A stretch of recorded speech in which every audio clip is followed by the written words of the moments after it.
पूरी दुनिया के लिए बुद्ध को किसी आध्यात्मिक दुर्घटना की तरह देखता हूं। मेरी बात ध्यान से सुनिएगा। मेरे लिए बुद्ध एक आध्यात्मिक दुर्घटना की तरह है। बुद्ध का होना इस पूरी दुनिया के लिए एक स्पिरिचुअल एक्सीडेंट हो जाता है। मैं ईसा से दुनिया को नहीं बांटता, मैं हमेशा बुद्ध से दुनिया को बांटना पसंद करता हूं। बुद्ध से पहले की दुनिया और बुद्ध के बाद की दुनिया। अगर बुद्ध नहीं होता तो किसी ईसा का कोई पता नहीं होता। बुद्ध पहला व्यक्ति है जो दुनिया को एक सलाह देता है कि हम अपने विचारों से दूसरे को प्रभावित करके उसे अपने विचारों में ढाल सकते हैं।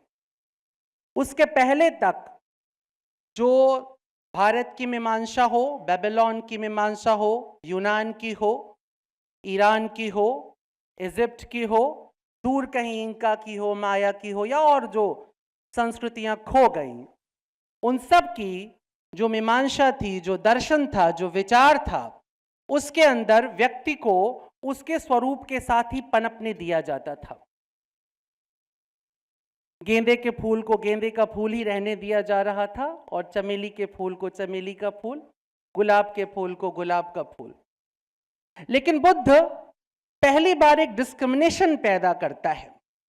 बुद्ध कहता है कि दरअसल पूरी पृथ्वी पर गेंदे के ही फूल होने चाहिए, चमेली का फूल उतना सूट नहीं करता है।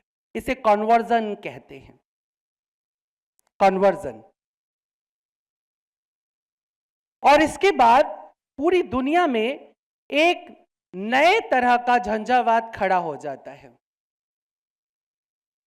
आपको बड़ा गर्व होता है और भारत में बड़े गर्व के साथ इतिहासकार भी घोषित करते, और आजकल तो राजनेताओं ने सारे ठेके ले रखे हैं इतिहास भी पढ़ाने का, धर्म भी पढ़ाने का, विज्ञान भी पढ़ाने का, तो अब उनका ज्यादा स्वर ऊंचा होता है।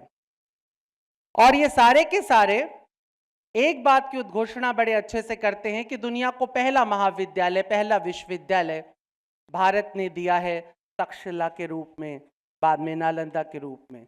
और हमें नहीं भूलना चाहिए कि तक्षशिला या नालंदा मौलिक रूप से बौद्ध विश्वविद्यालय थे, बौद्ध धर्म के प्रचार प्रसार के लिए बनाए गए थे।